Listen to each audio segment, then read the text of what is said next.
この時の注意としてはですね、これよりもこっちの方が余計に円に近くなる感じです。あとは縦のタッチでこう塗り進めると。はい、こんにちは、柴崎です。ねえ、寒いですね、本当に。でもお元気ですか？元気？よかった。柴崎ね、この間ちょっとね、寒い時に外にスケッチ行ったらね、風邪ひいたんですけどね。でも、あなたのおかげですぐに良くなりました。そして今日も元気に絵描いてます。こんな中ね、雪の多い地方にお住みのあなた。ね、大変ですね。もう柴崎が雪が降ったら嬉しくて絵描きくらいなんだけど、雪多い地方の人はそんなこと言ってらんないもんね。どうぞお体に気をつけてね。特に除雪なんかの時はね、もう本当にお気をつけください。そしてまた、そんな中ね、今年も柴崎の動画、ね、見てくれて本当にありがとう。そしてコメントいただいてます。また高評価もありがとう。ね、チャンネル登録も、まだちょっと欲張りだけど、していただけるとね、なおいいんですけどね。とにかく、体に気をつけてやりましょう。さて、今日はですね、添削やります。柴崎が主催するオンラインサロン、シバーズのメンバーの方の作品です。メンバーの方はね、いつも自分でね、どんどん絵を描いてね、もう、シーバーズの中にね、絵を展示する場所があるんですよね。そこにアップしてきます。その中から今日は一点選んでね、添削してみたいと思ってます。さあ、どんな絵が来るかね、今から開けてみて、選びますから。そして添削しますね。ゆっくりご覧ください。また書き終わったらね、最後にちょっと大切なお知らせもありますので、飛ばし見てもですね、最後まで見てくれるとありがたいです。はい。それでは、添削、いってみます。はい。はい。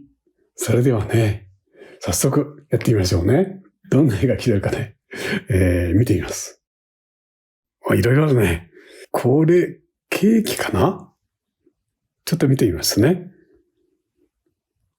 ケーキです。レイレイさん、8歳ですね。東京の方です。クリスマスケーキ。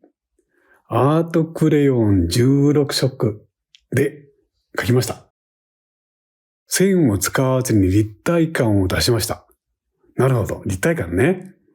ケーキの滑らかさを出すために指で伸ばして描きました。というわけだね。それで、どんなケーキを描いたかっていうと、これだ。なるほど。ね。丸いケーキ。美味しそうだね。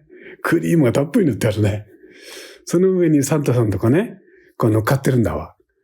これを立体感を出しながら滑らかな感じに表現した。というわけだね。で、実際のレイレイさんの絵は、なるほど。滑らかな感じに見える。このアートクレヨンをうまく使ったね。素晴らしいの。なんていうか、ちょっと待って。こういうとこね、よく色混ぜてあってね、本当に柔らかな感じが出てるんだよね。クレヨン使い方上手だね。色もしっかり出てるしね、みんなでね。それぞれいいですよ、とっても。こういう赤も効いてるしね。それで、あとクレヨンポキンと折って、横に使ってね、ちょっと、雪みたいな、粉砂糖みたいな雰囲気。これも素敵だね。だから、クレヨンの扱い方にとっても工夫があって、いいと思います。うまい。立体感ということだから、どうかな。ここのところが、なんか四角っぽく見えるんだけども、ね、だからサンタさんとかね、もう一回、これ、実際の写真見るとね、立体感なんですけど、こういう絵はこういう、円筒形だよね。こういう。で、ここの下が四角、ここが長四角で、ここにまた立体的なものがこうあるわけよね。これをね、どう書くかってことを、柴崎、立体感っていうことにちょっとね、注目してね、やってみようかな、と思います。クレヨンの使い方はね、もう本当に上手なんですよ。だからね、柴崎水彩でね、その立体感ってことにちょっとこだわって書いてみますね。はい、それじゃあね、書いてみましょうね。縦画面のいいかな？ここら辺に書きましょうね。縦画面。あれ。よいしょ。この辺に。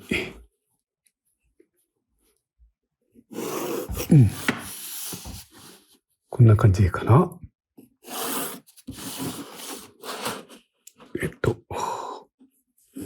いしょ。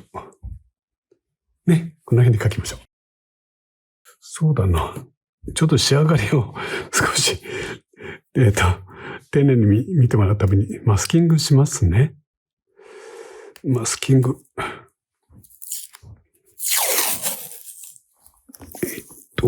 このあたり。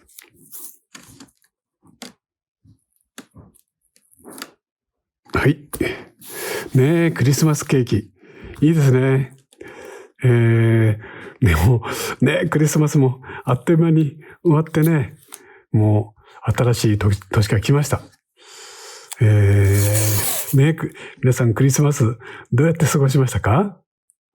また新年、ね、もう、また、ね、私たちもう忙しく、もう皆さんね、活躍していることと思いますけども、柴崎もですね、今展覧会に向けて一生懸命絵描いてます。はい。できればですね、いろんなところに住んでるあなたからね、私の町に来てくださいって、本当にね、たくさんコメントいただくんですね。もう嬉しい限りです。できるだけ多くの方に、もう柴崎の拙いですけどね、見ていただきたいと思ってます。はい。さあ、うまく作りましたので、ここに書きましょうね。まず下のスポンジケーキっていいのかな？これは円筒形だから、まずどこに考えようか。どっちでしょうかな。少し、こっちにちょっと寄せて描こうか、こっち。光がですね、これ見ると、ちょっとよくわからないんですけども、なんとなくこっちから来てるような感じがするので、こっちにこう影を落としてですね、だから少し、ちょっとこっち、少し左寄りに描きますね。それで、まず、ケーキのですね、台になる部分ですね。はい。これ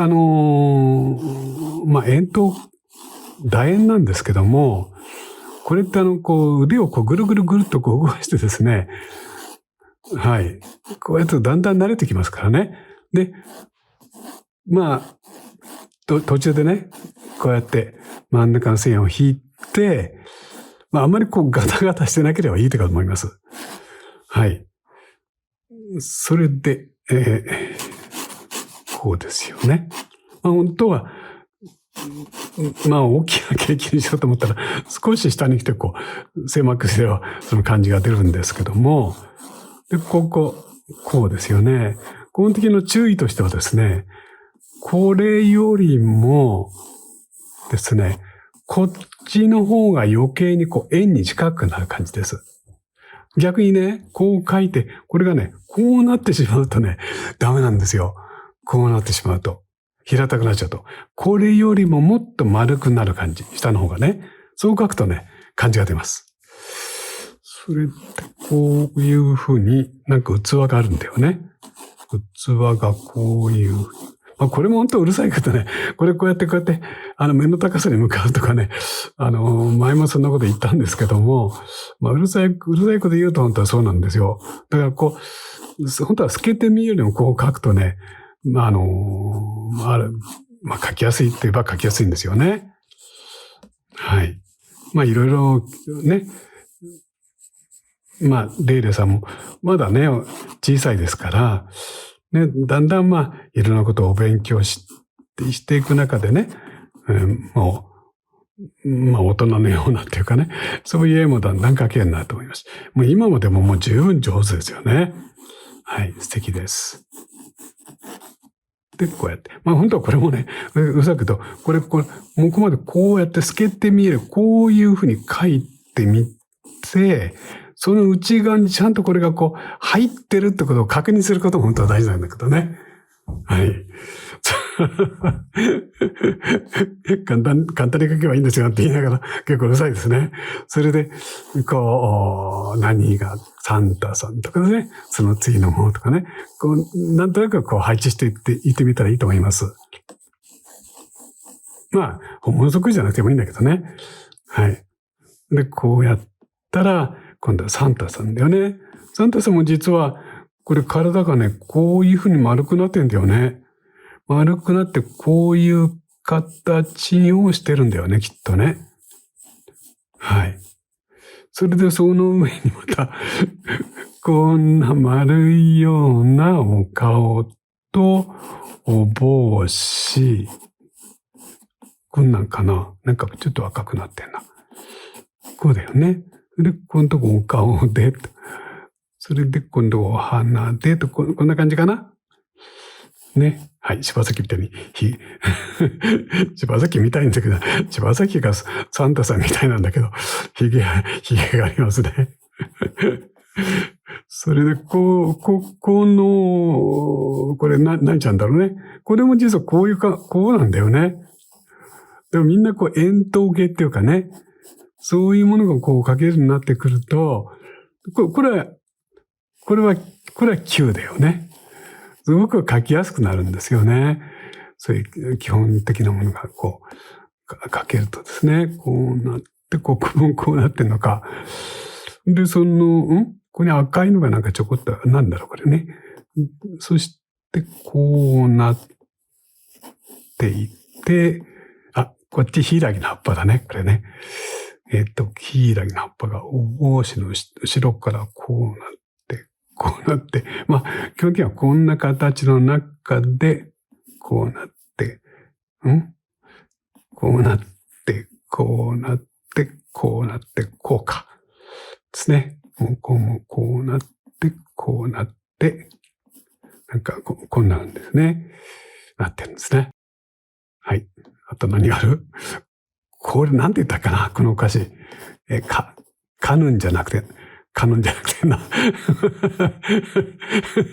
柴崎、こういうことってね、結構いい加減でよくわからないんですよ。ここに、これ星じゃない。星かな？なんか、こんな形のジグザグしたもんだよね。なんか、いいね。大体なんかこんな形。雪の形？雪の結晶かな？なんかよくわかんないけど、なんかちょっとこんな風になってそうだね。なんかいろいろ、これはなんだ？待てよ、これはサンタさんのソリかな？これはこうなってるってことは。ソリこれ。きっとこれ、ね、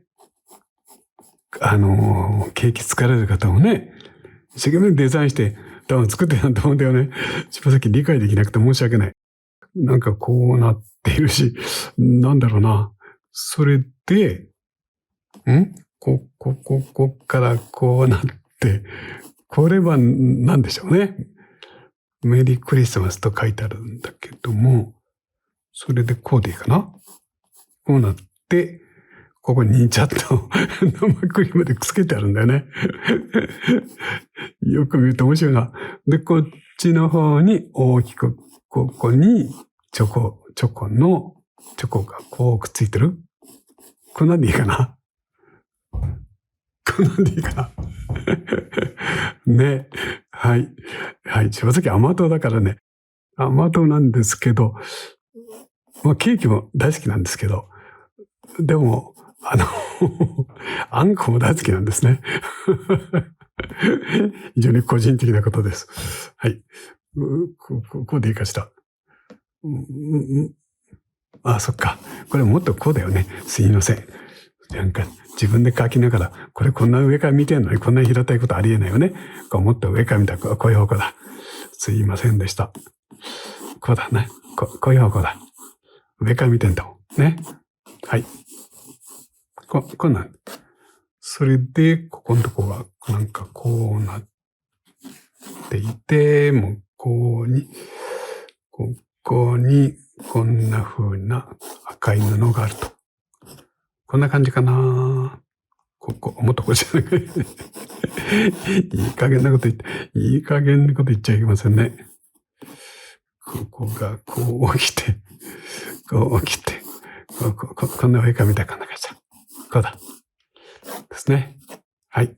で、これが、こうで、これが、もうちょっとこっち手前に出して、このからいいのかな？そこ隙間だもんね。はい。で、こうだ。ね。はい。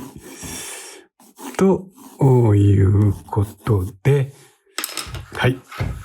塗ってみようかな。ケーキ。何か塗ろうかな。まあ、色のはっきりしたもんから塗ると、まあ、絵って決めやすいんですけどね。で、これ、熊さんじゃなくて、何さんの、ブルーのお帽子から塗ろうかな。少しピンクがった色で、こんな色にしようかな。で、こうだよね。で、ここにこうやって、これ白いのがあって、こう白いのがあった。こうだ。それで、まあ、ちょっと立体っぽくするのに、こっちから光来てるんで、こっちの方に青っぽい色をこうちょっと出して、にじませると。こういうわけだよね。よいしょ。はい。それで、お顔は、どんな色にしようかな。ジョンブリアン。まあ、いわゆる肌色と色ですね。そんな色に、ちょっと赤系の色を足してみようかな。はい。それで、これ。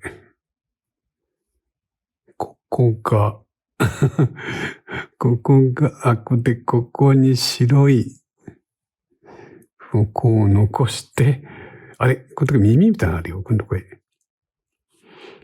これ、なんだろう小豚さん違うそれで、こっちまでこうなってんのか。こうなってんだよね。そして、こう切っている。はい。で、お体も、こっからこう切って、こっちの方が、こう、円筒形だもんね。で、こうでいいのかなこう切って。難しいぞ。こういうの書くのって。ね。いつもこう書いてるようなものとだいぶものが違いますからね。はい。こうだよね。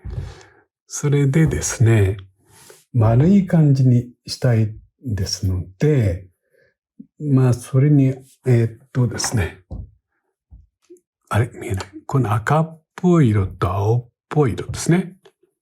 このくらいの色を作って、それでこっちだよね。これもここのとこ影。こうやって、こうやってですね。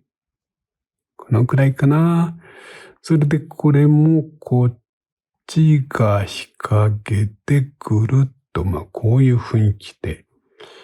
まあ下の方行くとちょっと日陰が強いでしょうから、こうかな。で、これが何の影だろう。ここに影がこう起こってんだよね。こんな雰囲気かな。はい。そしたら元の色をつけてですね、今度そっと触ってしまいます。はい。これでいいかな。よいしょ。うん。そっか。これが、ブルーの襟巻きいいよね。まだいろいろある。今度これの影が、ここに、こうついてんだ。で、こうなってんだね。はい。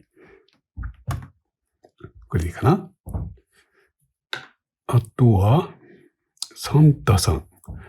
サンタさんのお顔似たような感じかな。サンタさんのお顔は、ここが、自分で形書いて分かんなくなっちゃった。ここんとこ、これが赤い花って僕思ったんだ。ここら辺に顔だよね。こうなって、こうなって、昼。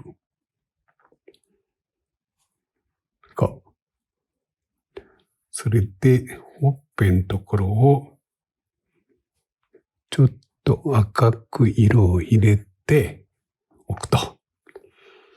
で、白いひげのところは、さっき使ったこんな色、あれ見えない。こんな色を薄く溶いて、こういう風に、まず塗ってしまって、ですね。で、その中でちょっと濃いめに溶いて、どこもうちょっと後の方がいいかな。こうやって入れてデコボコ感だよね。で、それと同じような色で、ここのお帽子のへりのとこと眉のところと書いて、ここにも耳当てかな？なんかちょっとあるんだね。こんなんでいいかしら。そうだな。それで、首のところのブルーが、もっとブルーがいいかな。もうちょっと青い方が、お写真近いな。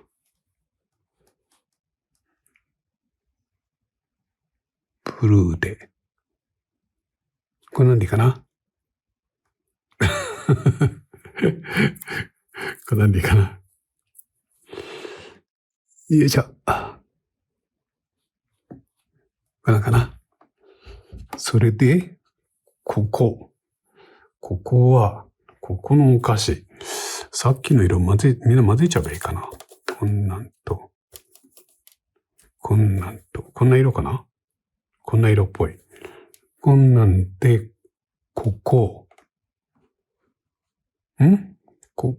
にもなんかついてる。まずいいわ。これをこうやってぐちゃっと、こうだね。こう塗って、これこっちまでみんなこう塗っちゃっていいんだ。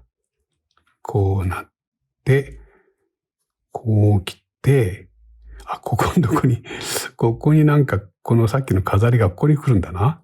こう切って、これで、こう耳が来てですね。こうなって、こうなって、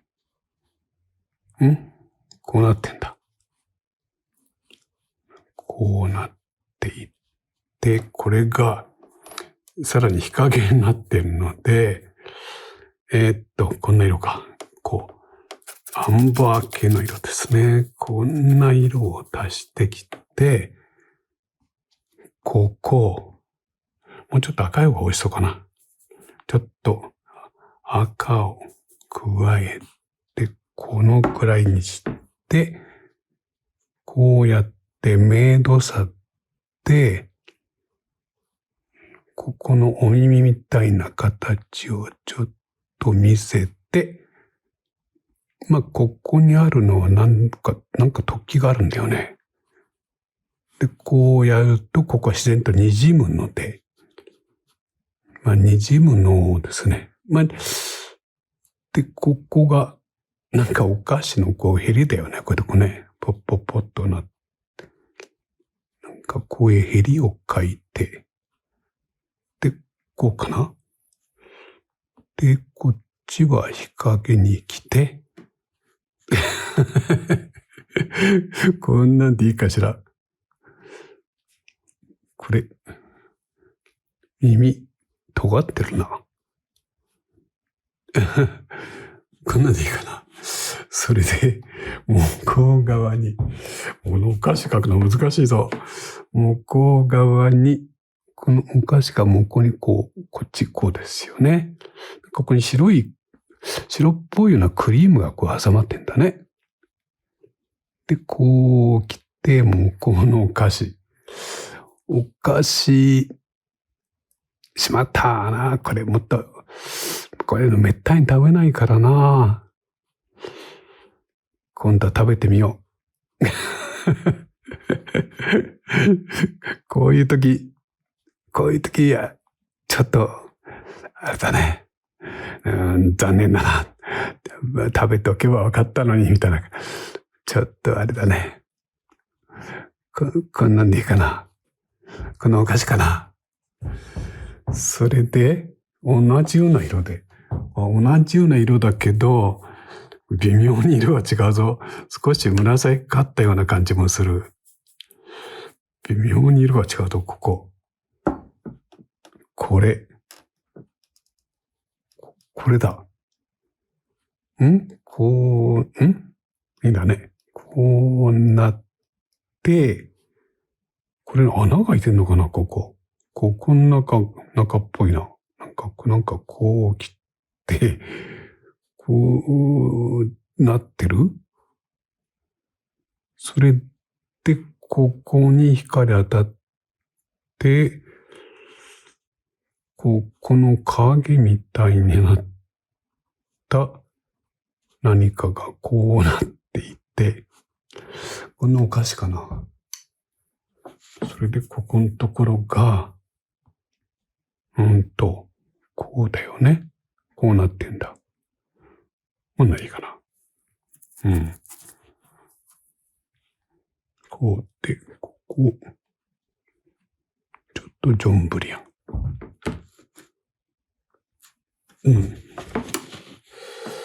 ここのお人形さんが、もうちょっとピンクっぽいか。ここが。こんな感じかな。少し色を重ね塗りしますね。こんな感じかもわかんないね。それで、こっちが立体で、もうちょっとだけ暗くして、こんなんかな？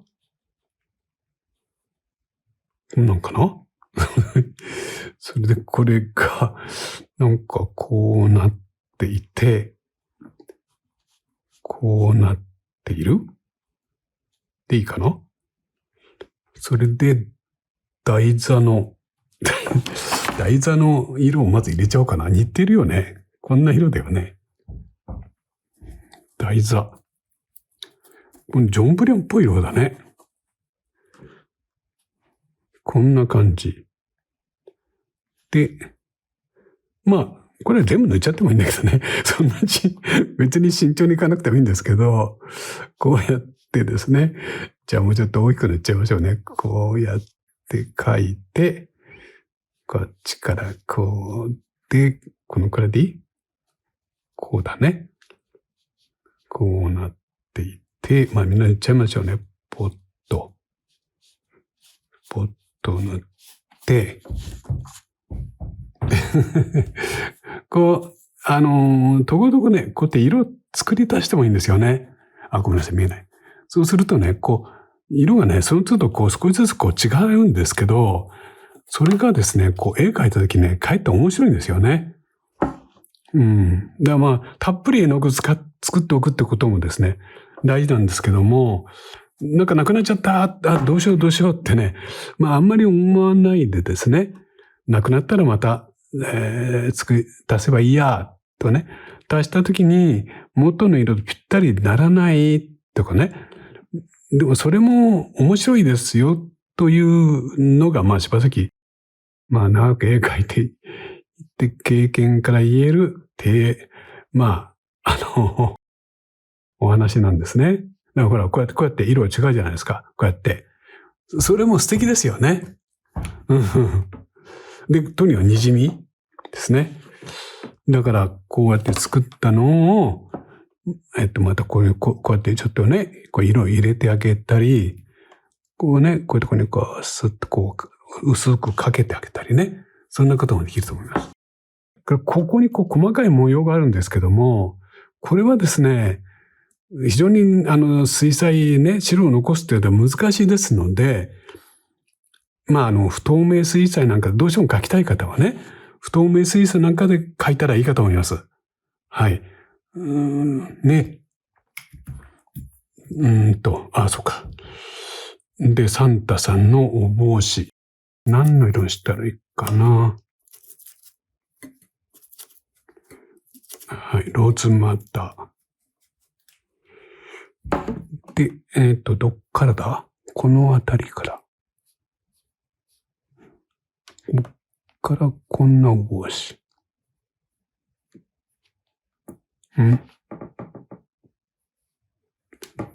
こんなお帽子かな？ですよね。それから、こうなって、ここに何か赤いのがあって、こう残して、こうかな。ここ。ここ。ですね。それで、帽子がちょっと大きいのかな？このくらいあって。ここ、ちょっと暗いんだね。なんかここにもある。なんだろう。これが帽子のヘリ。こうやってね、透明水彩ってこう紙の白を今度残して描くね、こういう楽しみってあるんだよね。うん。これ確かにちょっとね、まあ、面倒といえば面倒なんですけど、これがね、そういうことをね、なんていうんかな、工作しているような、工作図工のね、柴崎の感覚なんですけどね、工作をやってるような気持ちになるんですよ。細かくね、ごちょごちょごちょっと触りながらね、なんかそういう形を作り上げていくっていうね、そういう面白みってあるんだよね。こうやって残しながら描いていくって。これは、他の画材ではね、ちょっとこういう楽しみを味わわないですね。はい。お洋服も、まず大きくだね、こうなって、で、おひげが、なんかいくつか少しはもこっとしてたかな。それで来てここに白い洋服の、本当はもっと細い筆でね、描けばいいんですけども、大体ですね。なんかこんな形があって、こっちを塗ると。こうだよね。よいしょ。それで、こっちもこうだから来て、こうやって、ちょっと白い形があって、来て、髭の形になって、こうだよね。こうでいいかな。で、こんなんで、ほっぺんとこにちょっとくっついたような感じ。これでいいかな。それで、背中のところがもうちょっと、ここら辺から丸く、こう出ていっていいのかな。こう。それでこれがここの辺からこう出ていって、こう。だよね。これでここ二度塗りすとこう色がね濃くなってですね。ちょっと立体っぽくなると思います。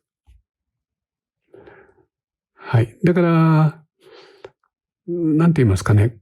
こう日陰とかですね、あまりこう差し替えやるんじゃなくて、どうしても日陰の色を塗るとですね、それが、ちょっとですね、こう、暗くって、ピュアなこの赤がですね、ちょっと失われますので、同じ色を二度塗ってね、暗くするという方法もあるんですね。これで、サンタさん、見えるかな？それで、お花のとこはちょっとバーミリオンっぽい色してんな。ここら辺に花描けばいいんだね。ここら辺に花描く。ね。この辺に、こんなでかくないかな。ちょっと大きすぎたでしょ。少し取ろう。ちょっと。これがこの辺に。で、つま先描くとちょっとでかくなるね。反省。こういうのがね、つま先ね、ものを可愛く描くとき下手くそなんですよ。それで、ほっぺんとこ、ちょっと合わせて赤くなったとこ。こっちも、こうだよね。ここも少し赤く。それで、こんなんで一応塗ったかな。それで、こんな色をここに薄く重ね塗り。こうだよね。そうすると美味しそうに見える。こうかな。それで、これに、ちょっと茶色っぽい色を加えてですね。なんかあるんだよね。これか。ここにあるもの。ちょっとよくわかんないので、大体、ポンポンポンと書いてあげて、こっちも、これもよくわかんないので、ちょっとトントントンと書いて、こうかな？これなってるな。こんな風になって。ここもよくわかんない。よくわかんない。こんな感じ？こっちもなってんだね。ここの間から、ここら辺でいいかな。トントントン。ここら辺から、こんな感じでなってる。ね。そういうことでしょう。それからちょっとイエロー、ちょっとオレンジっぽい色って、今度こう、ちょっとこうやって、ちょこちょことやって、ちょっと楽しそうな感じ？ちょこちょこ、こんなにいいかな。ちょこちょこって別にチョコを書いてんじゃないんだけどね。それで、今度は本当のチョコだな。アンバーにちょっと黒を混ぜようかな。黒を混ぜて、こんな色かな。それで、ここが、こう切って、ちょっとこういうとこ紙の白残すと、艶っぽく光って見えるっていいかな。それでこっちへこう隠れてんだよね。それで、ここでいいかな。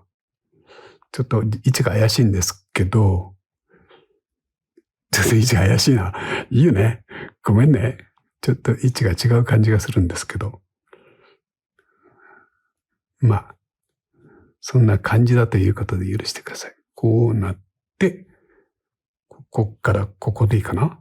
こう切って、ここに立って、こうなってるかもわかんない。それで、そんなんで、もう一回こういうところのヘリをちょっと書き起こして、こんなん書き起こして、少し立体にして、いいかな？こんな風にしておく。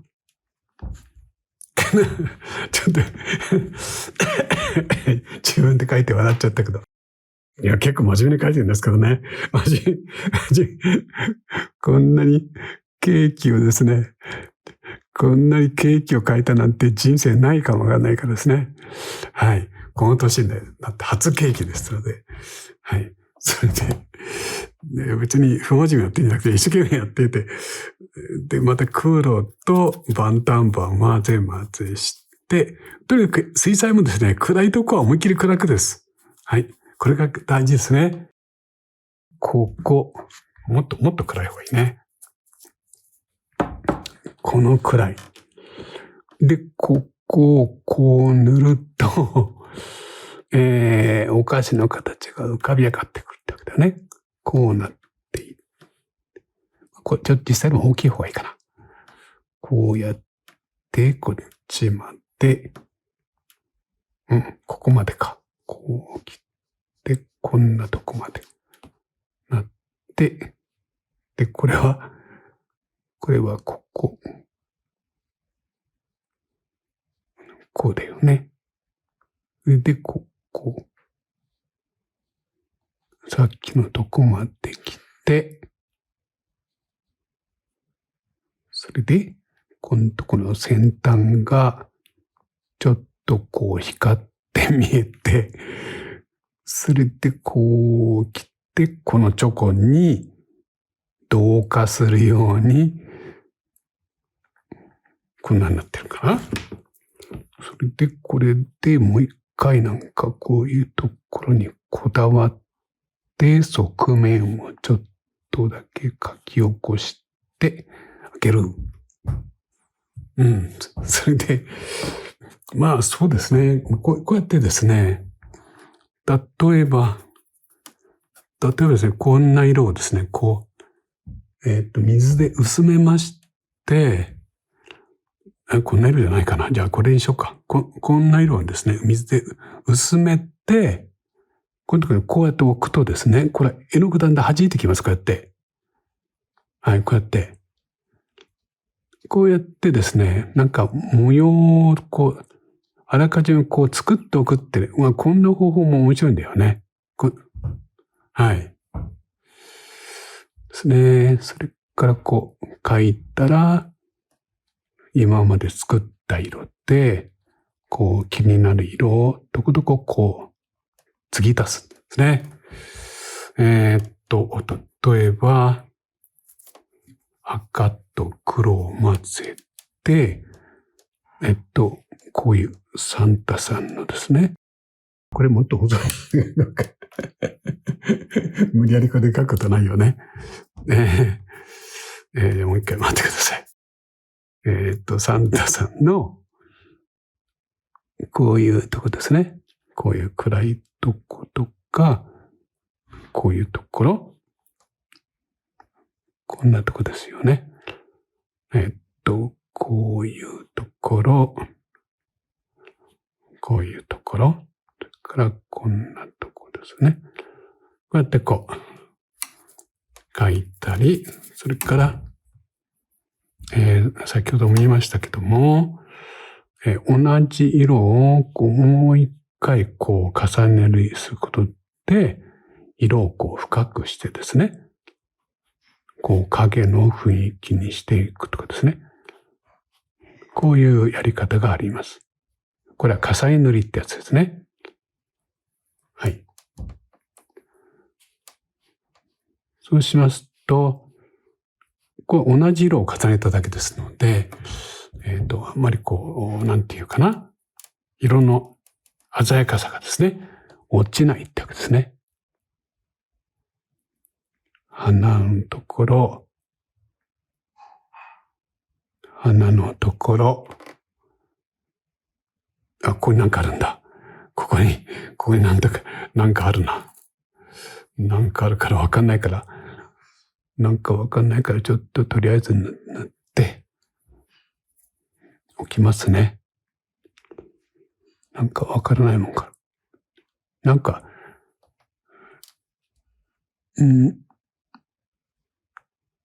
なんだろうね。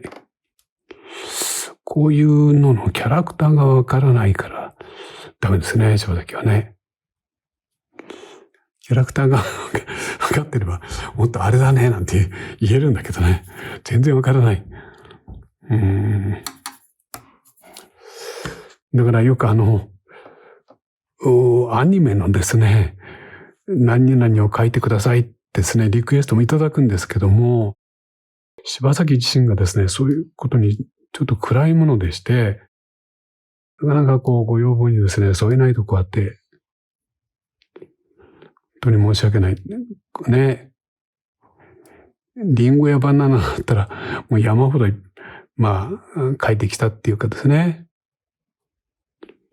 そういうこともあるんですけども、アニメのキャラクターだけはね、本当に、書いてないとこありましてですね。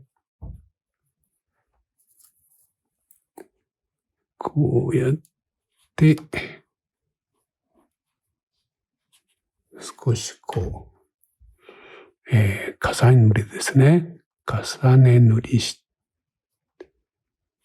て、立体感ですね。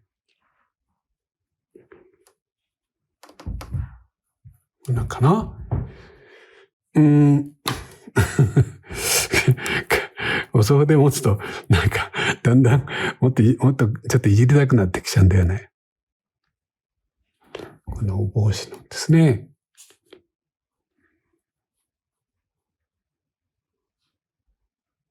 こういう丸みとかですね。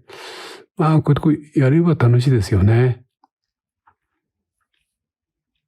はい。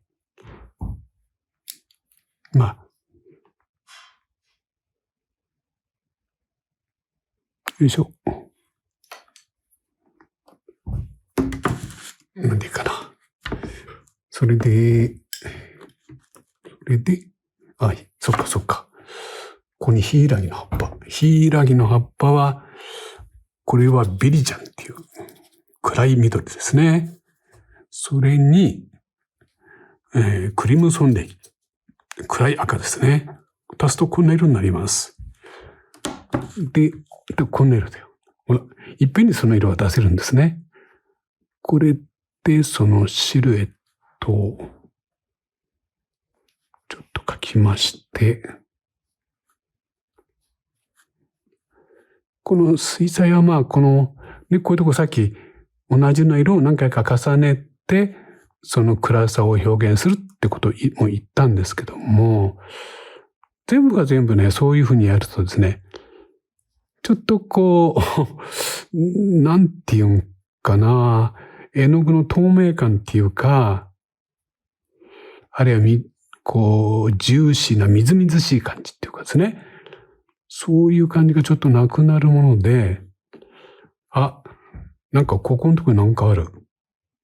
なんかここにキラキラ光ってるものがあるぞ。見つけた。ここに、なんだこれは。なんかある。こうなって、ここにこれなんかありますね。これなんか残しておきましょう。だから、ここもあるんだよね、ヒイラギが。こっちの方にこう向かっていて、こうなって、こうか。それで、これ大体いいよね。こうなっていて、もうちょっとこっちの方か。こうだ。こっち。こう。これはあれだよね。よく考えられてますよね。偶然こういうデザインになったのかもわかんないんですけど、一説によると、ヨーロッパ、特に北の方では、寒い冬、厳しい冬ですよね。そういう中でも緑を絶やさないってことは、命の象徴っていうかね。だから、とても、多分、開きとかですね。そういうのが、大事な、なんて言うんだろう。ね、もんだったんだと思うんですよね。だけど、それと同時にこのサンタさんが赤だよね。赤と緑っていうのは、柴崎もよく話しました。反対色っていう補色なんだよね。だから余計お互いに強調し合っているっていうけどね。たまたまできたデザインなのか、どうかちょっとはっきりしませんが、素晴らしいですよね。お食代。で、こうだよね。で、こういうところのですね、細かいこのロゴがあるんですけども、これでいいかな。これはね、後で書きましょうね。これを残したりしてもね、非常に難しいでしょうから、まず、このままでいいや。こっちへ来ている。このままでいいよね。こうなって、こうなっている。そうしましたら、ここにウルトラマリンですね。こんな色を加えるとですね、もうちょっと色が深くなりますので、それでこうやって影の部分ですね。はい。もうここもちょっとやると余計いいかと思います。ほんと若干膨らんで見えてきますね。さっきほらこれね、色足したでしょ。こんな感じになります。はい。それで今作ったような色で、ここを塗ればいいんだよね。ここを塗って、このギザギザを残してあげて、こんなんでいい？こうなりながら、ここのギザギザを残して、そして、こんな感じですね。でいいかな。それであとは、残ったとこはよくわかんない色で詰めればいいんだよね。ここはなんだかこんな色になっているし、こんな色になってる？こうだよね。こんな色ってこうなって、こうかな？で、ここがホワイトで、こうなって、こっちがいけない。サンタさんのこのホワイト忘れちゃった。塗ってしまった。ごめん。塗ってしまいました。ね。そういう時は、ちっとも慌てない。内心慌てたとしても、慌てないふりをしてですね。こういうとこはですね、こうやって、水で洗ってあげると。ちょっと待ってください。ちり紙がない。こういうとこですね。こうやって。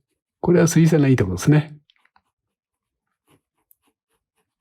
いいとこっていうか、不透明な方だったらここに白塗ってしまえばいいんですけども、こうやってですね。はい。なんとなく白を残していく。ですね。こういうふうな作り方です。それから、こういう日陰同士、こういうとこはですね、もう一回、そーっと色をかけて、ぼかすと。細かいでしょ？こんなことがですね、このアウトラインのぼかしてね、こんなことがね、立体を強める元なんですよね。はい。はいって言ってもね、あれでしょうけど。で、こういうとこにちょっとこんな色が入ってんだ。まだここに黒っぽい色もあるな。よく見ると色ある。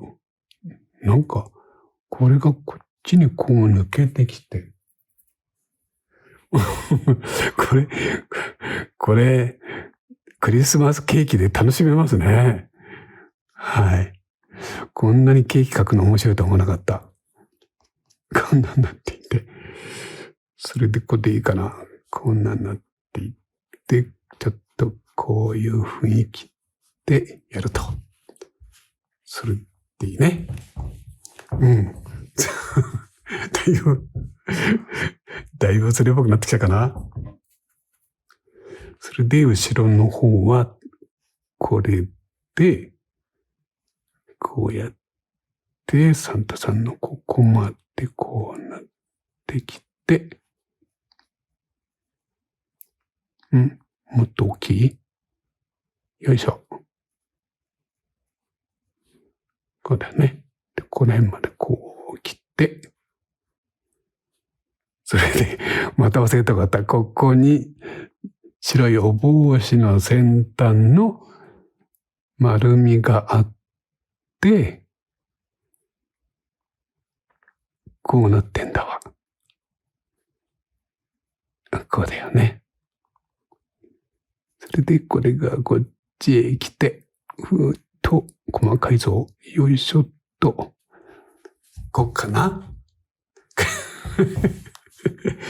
まあ、こうやって、先ほど言ったようにちょっと薄めて絵のここをトントントントンとね、ちょっとお化粧してもいいですよね。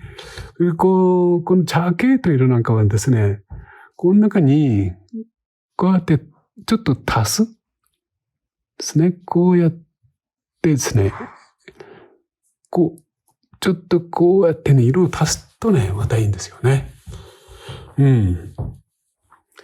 そうしたら、まだ全然塗ってないとこあるけど、今度はですね、オーカーとかイエローグレーとかね、そんな風な色を、ここにこう塗ってあげて、こうでいいか。こうやって塗って、ですね。こうやって塗って、ここも、これはこっちにこう塗っちゃってもいいんだけどね。それで、こうやって、こんな感じ。こうだ。ですね。そうしましたら、これに使った赤をですね、こんなところにこうやって適当にこう入れまして、こうですね。こうかな。トントントントントン。ツッツッツッツッツッと。また、キュッキュッとこう塗ったりして、光沢感ですね。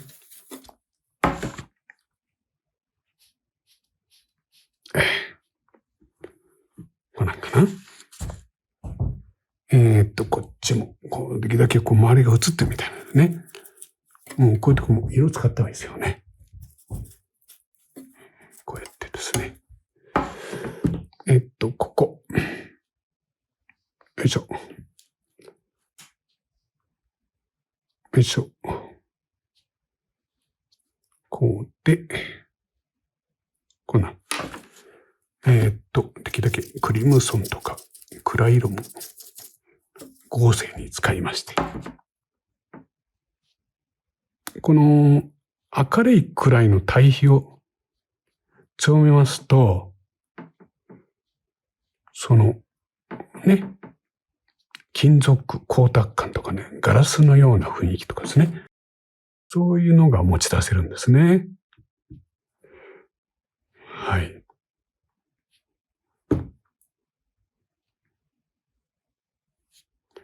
こうなって、こんなんでいいかな。それで、ここが、よいしょ。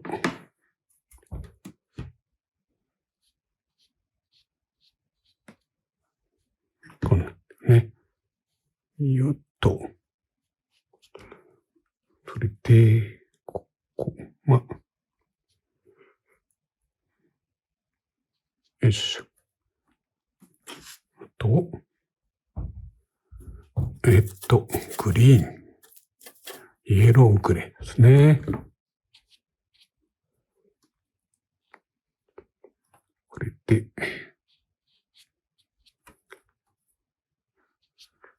こうなんで、こうやって、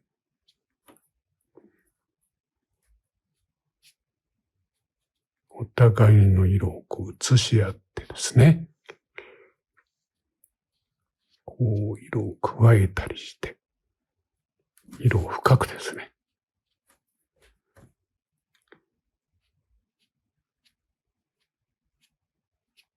こんなんかな。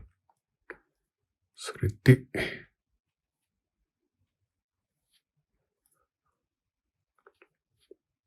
よいしょっと。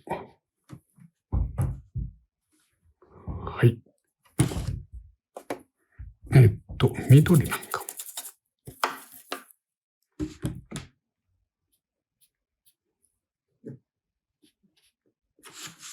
こうね。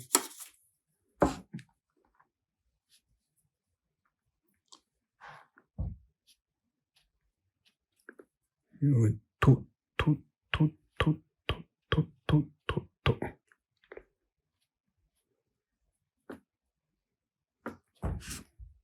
はい。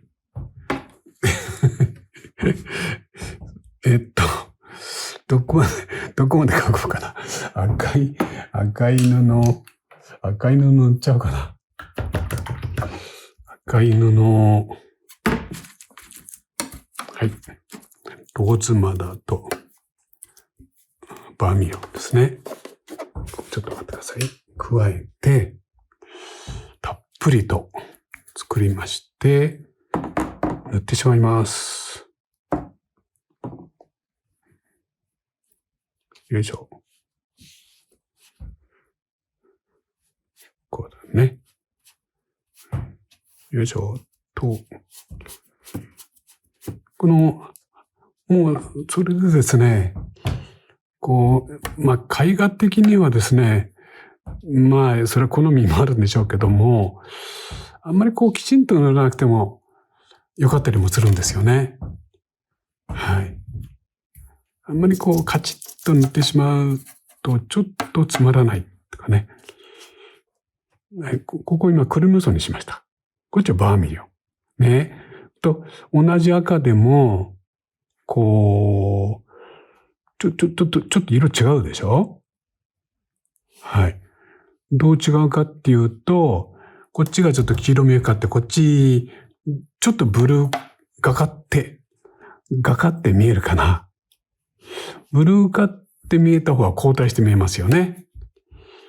はい。だからここはその中間でこうやってですね。だからこう変化をつけると奥行きが加わるというふうにも見えてきます。だからしますけど赤3つあるんですけどね。今遠くの方はこのクリムソン歴ですね。これでこう書いてます。はい。こうやって赤を使い分けるっていう方法もあるんですね。はい。で、これがここからこう見えていって、これなんかあるんだよね。ちょか。それでこっち、こう切って、こうなって、こっち至るんだな。ちょっと待ってください。それで、ここは、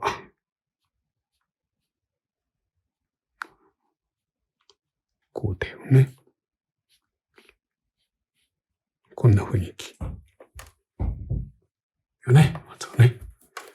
それで、やりましたら、いや、ここ塗ろうかね。塗ってないもんね。いつ塗るんでしょって思っていたと思うんですね。だいたいこれにありそうな色ですかって。こうですね。もう少しブルーも加えてもいいかな。この色かな。それで、ざっと塗ります。よいしょ。こうだよね。こう塗っていって、こうで、こうってですね。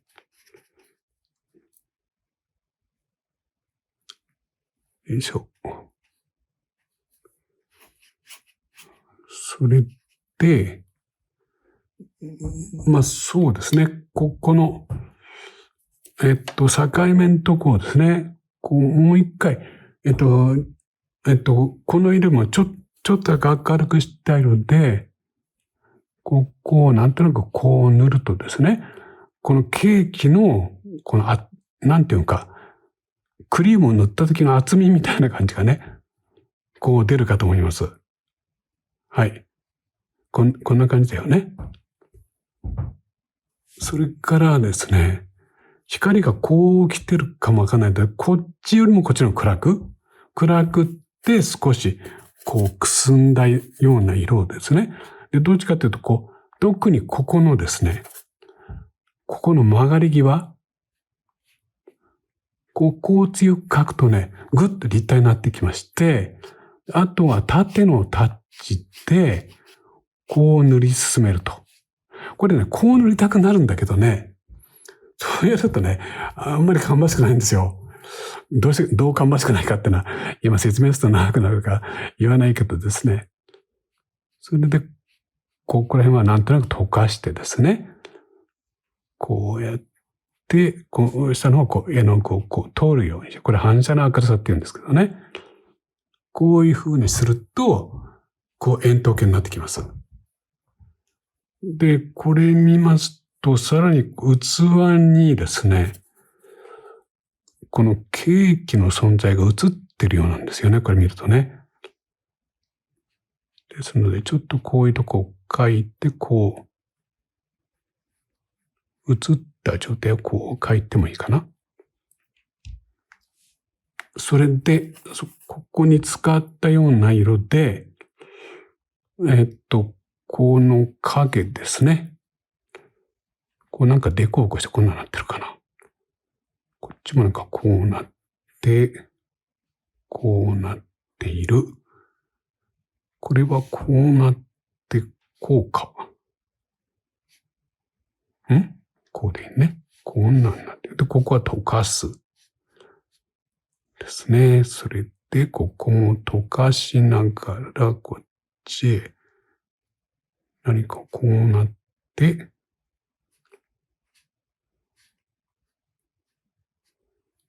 こう来て、サンタさんの、いけない、白でしたね。ごめんなさい。じゃあ、残そう。こうやって気がついて。こうだよね。ここにもなんか影がある。ちょこっと。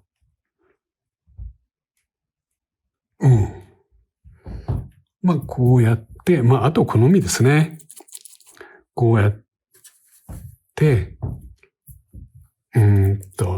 青紫のような色とかですね。これはご自分の好みですね。こうやってちょっと入れてみるとかですね。なんて言いますか。絵として面白く見えるような演出ですね。はい。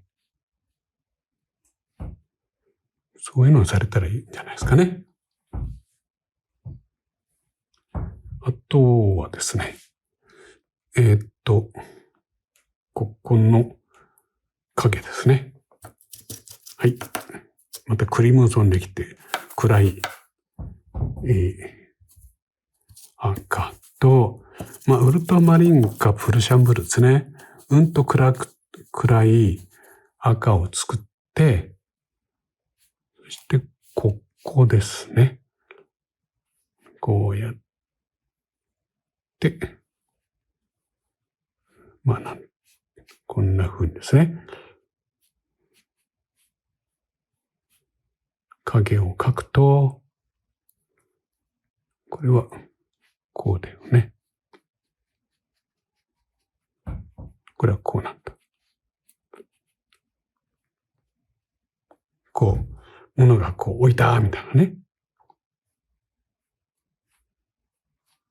そんな感じに見えてきます。これいいかな。はい。あと、床を塗ればいいんですけど、床は、塗っちゃおうかな。塗っちゃいましょうか。塗っちゃった方が早いですかね。はい。よいしょ。ここもですね。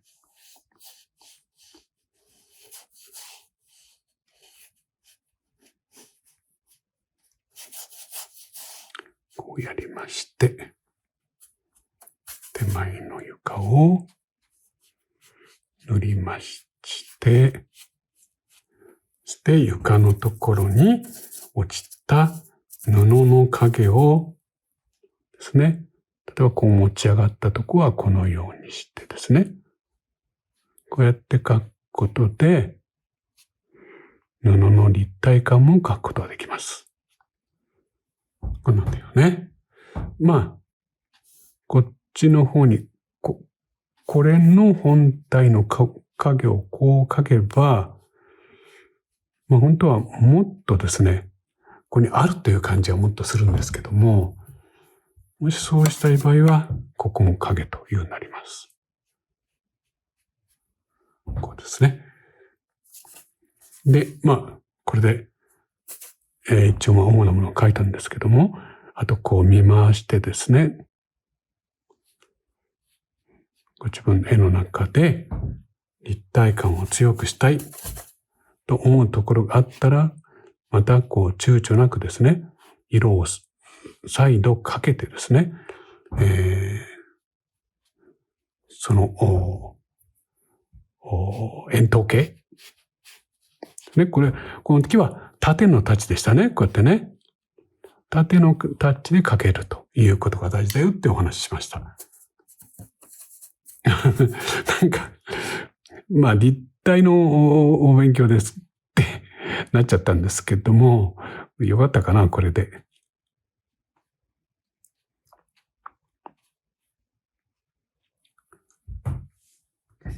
ですね。はい。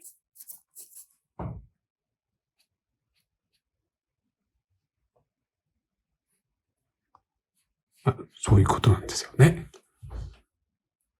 で、あと何かしなきゃ、そうだ、まだしなきゃいけないこといっぱいあったんだね。これで、そっか。そうだ。この細かいものね。細かいものを書くときはですね、例えば白いとこを書くときは、不透明な、これガッシュって読むんですけども、まあそのようなもので、よいしょ、ちょっと待ってくださいね。ち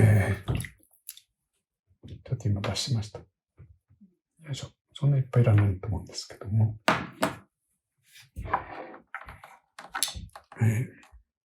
見えないかな。ここに出しました。それで、例えばこういうとこですね。あんまりこう真面目に書かないのがいいような気もするんですけども、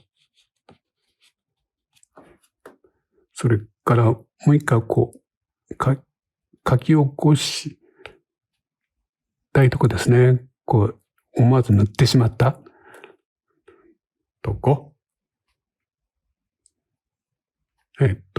こんなとこ。そっか。ここに白がある。だね。こうやって、こうなって。これも、こう、あんまりちゃんと書かない方がいいんですけどね。それでこれはチャカチャカっとこうやって、もう乾いちゃった。今、冬だから乾燥早いね。はい。こっちもチャカチャカ。これをね。こんなん書いて、これもうちょっと書いた方が楽しいかな。このくらい？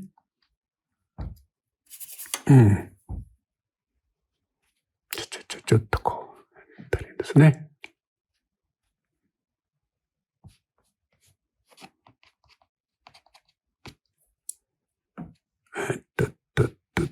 こう。おし。はい。あとなんだ。まあ、そうか。メリークリスマスがあったんだね。メリークリスマスがありました。メリークリスマス。これも不透明ですね。はい。メリークリスマス。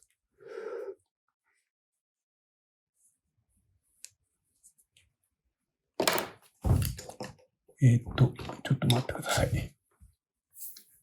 メリークリスマス。はい。黄色。ちょっと筆につけてます。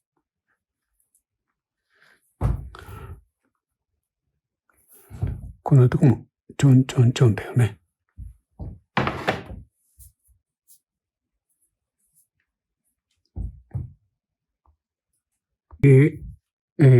ここら辺かな？なんか、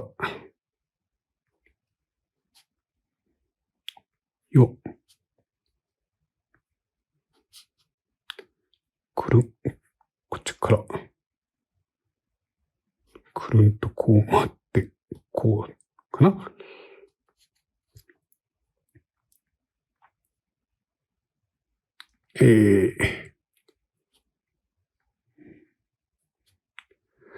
メリークリスマスか、くるくるくるって回ってますね。こういう風に、ちょっと書きまして、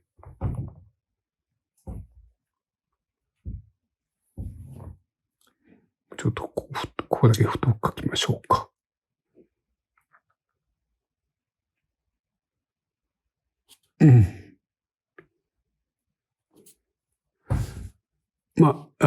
さっきも言ったように、楽しそうな色ですので、こうやって散らしててもいいんですけどね。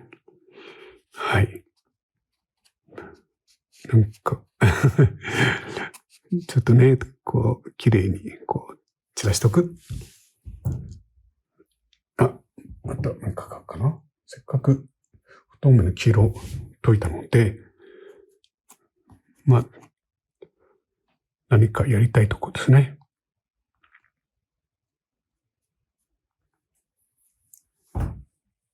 それで、まだあるな。よく見たらまだいろいろいっぱいありました。まだ白で書かなきゃいけなかったね。ちょっと待ってください。白で書かなきゃいけないの。こんな。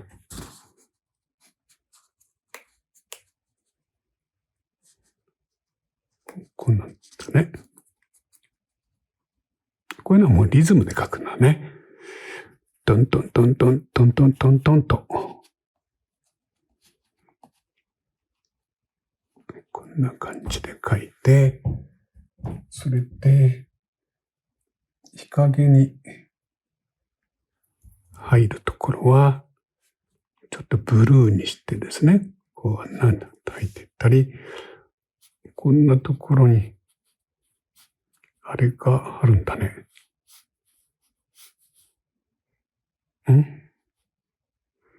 雪のマークになってんだね。こんなんとかですね。こんな感じ。このとこも雪のマークが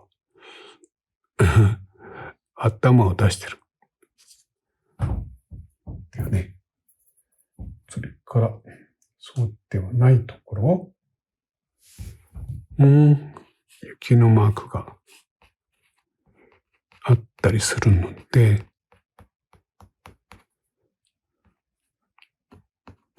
いろいろ書かれてみるときっと楽しいですね。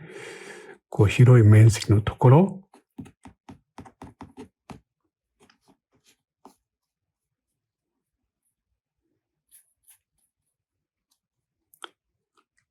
こんなんですかね。それでいいかな。それで、あと、お目目か。お目目を描いて、お目目。この辺だ。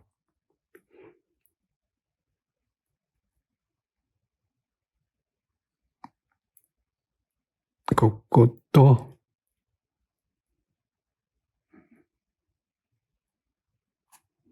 こっち。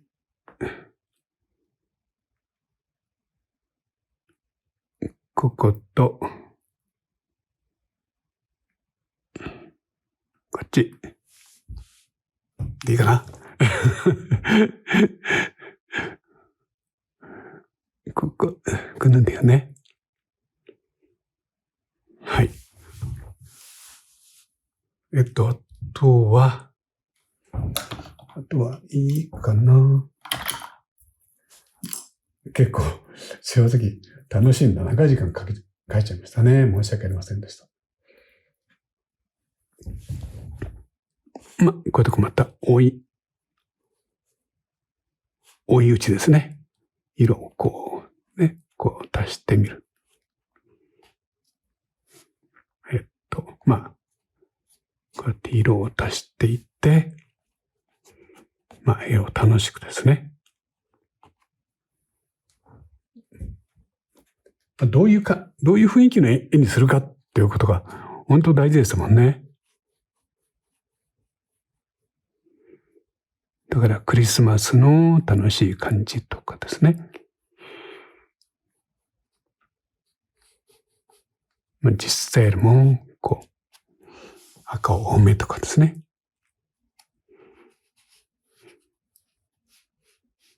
そういう感じですね。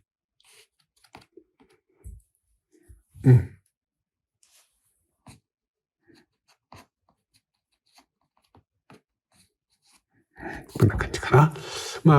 あとは、よくやることなんですけども、こうやってですね、こうやって白つけてきて、ポンポンポンポンとこうやって、ちょっと、雪を降らしてですね。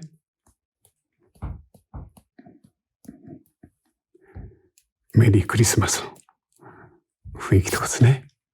いけない。こっちいっぱい飛んじゃった。ちょっと雪が大量に降りすぎました。ですね。何か。少し絵は常にそういう工夫と、遊び心っていうのね。そういうのって、やっぱり大事かと思うんですよね。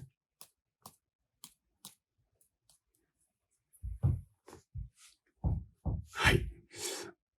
ということで、いいかなちょっとキャラクターに似てないんだけどね。はい。それじゃあ、ちょっと周り剥がしてみますね。よいしょ。ずるずるずるずるずるずる。よいしょ。はい。こんな感じです。はい。ここで、あまり、ね、もう本当に元のね、クレヨンで描かれた絵はね、とってもクレヨンの使い方も良かったし、もう本当にお子さんでなきゃ描けないね、キャラクターの可愛さをね、うまく掴んでいました。はい。なので、柴崎はこれ、立体感ということでね、例えば、こういう円筒形ですね。はい。こういう円筒形。こういうのも常に透視法って言うんですけど、透けて見えるように描くっていうね、そういう描き方が大事だ。だから、光の方向を定めて、立体を作るといいんですよ、とかですね。そんな話だったんですけども、いかがだったでしょうか。ですね、こんな話。だから、こういうのみんなそれに通じるもんですよね。サンタさんも基本的には、そういうものでできていて、その上にこういう丸いものですね。こういうものがプラスされているというようなことなんだよね。うん。これね、だから、この基本形っていうかですね、小さいお子さんはいいんですよ。大人の方はですね、小さいお子様はもう本当にね、さっきの書き方でもう十分上手なんですから、だんだんね、こういう考えができる。大人の方ですね。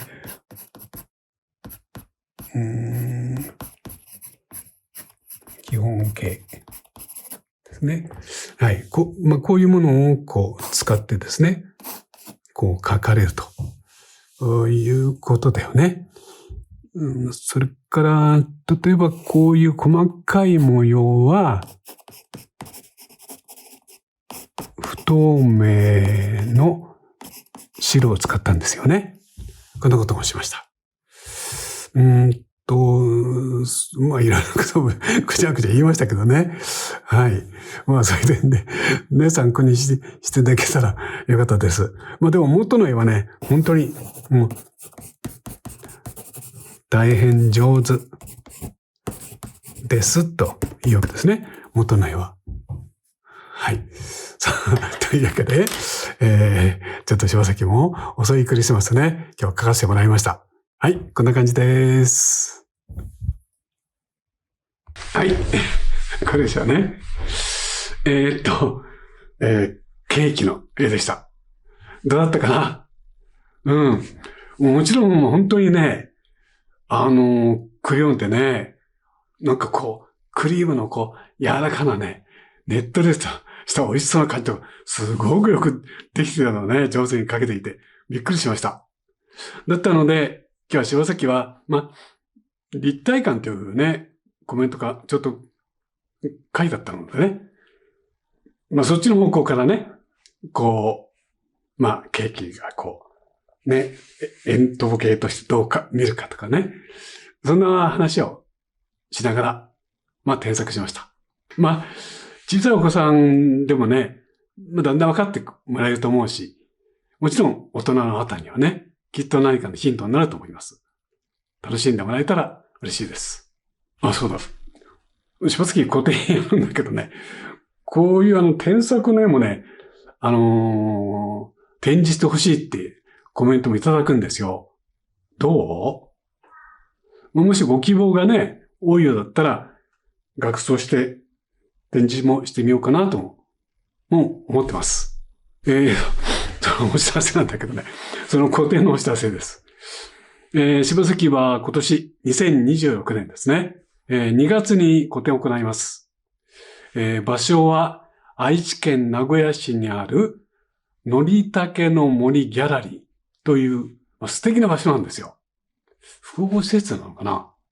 その中にあるね、素敵なギャラリーですね。日にちはですね、2月の3日から、8日までだったな、確かな。6日間行います。柴崎ね、ずっと、現地に滞在してね、毎日画廊に詰めてる予定ですので、ぜひ遊びがてら会いに来てください。待ってます。新作、ずらっと並べていますからね。忙しいでしょうけどね。立ち寄ってみてくださいね。ただ、ちょっとね、会場の混雑を避ける意味で、無料のチケットが必要です。おかげさまで、だんだんね、チケット埋まってきましたので、ね、お早めにどうぞ。この無料のチケットは、このね、動画の概要欄から申し込んでくださいね。あとですね、2つ講座の話がありまして、1つはアートクレヨンを使ったクレヨン講座ですね。場所はですね、アートクレヨンを作ったペンテルさんの本社、東京にある本社ですね。その中の素晴らしいお教室です。おいでになるあなたはね、もう手ぶらで来てください。柴崎、会場で待ってますし、あなたのですね、クレヨンと、そして画材ですね、紙なんかもね、全部あなたをお待ちしてます。そして、柴崎と一緒にね、お絵描きして、記念写真撮ったりして、絵を持って帰ります。もう本当に楽しい時間だよ。もう一つの講座はね、柴崎が主催するオンラインによる水彩講座です。このいずれの講座も月に1回なんだけどね、この水彩講座は透明水彩絵の具を使って、水彩画の描き方、それから絵の基本的な考え方、たくさんいろいろあります。柴崎はですね、この、モニター越しにあなたに話しかけて絵を描くんですけども、あなたはそのモニターをご覧になって一緒に絵を描く。わかんないことがあったらチャットで柴崎に質問する。そうすると柴崎はすぐにそれについて喋りながら、わかんないことは身振り手振り、絵を描いて示しながら、やっていきます。いずれの講座もこの動画の概要欄からね、お申し込みください。あとね、この柴崎が主催する、シバーズというね、オンラインサロンがあるんですけども、そこのメンバーの方たち、月に1回ね、柴崎がテーマを出してね、皆さん絵を描きます。この絵をですね、柴崎、公表するんですね。はい。この公表はね、YouTube で、ライブでね、無料公開になってます。ね。今月3回あります。今月のテーマはね、鳥居のある風景です。夜何時からだったかな ?8 時からだったかなちょっと、はっきりしないんだけど、1時間半ぐらい、ね、やりますので。無料だからね、YouTube、ライブ、見てください。ね。はい。もう、そして、どんどんチャットでね、意見書いてくださいね。さあ、そんなね、盛りだくさんの1月が始まってしまいました。柴崎も大忙し。あなたもきっと大忙しだと思います。ね。寒いからお互いに体に気をつけて、元気にやっていきましょう。そしてまた次回、違うテーマ、違う作品で、柴崎はあなたとお会いしたいと思っています。その時までね、お元気でお過ごしください。はい。どうもありがとう。長い時間ね。はい。またすぐにお会いしましょう。どうもありがとう。はい。柴崎でした。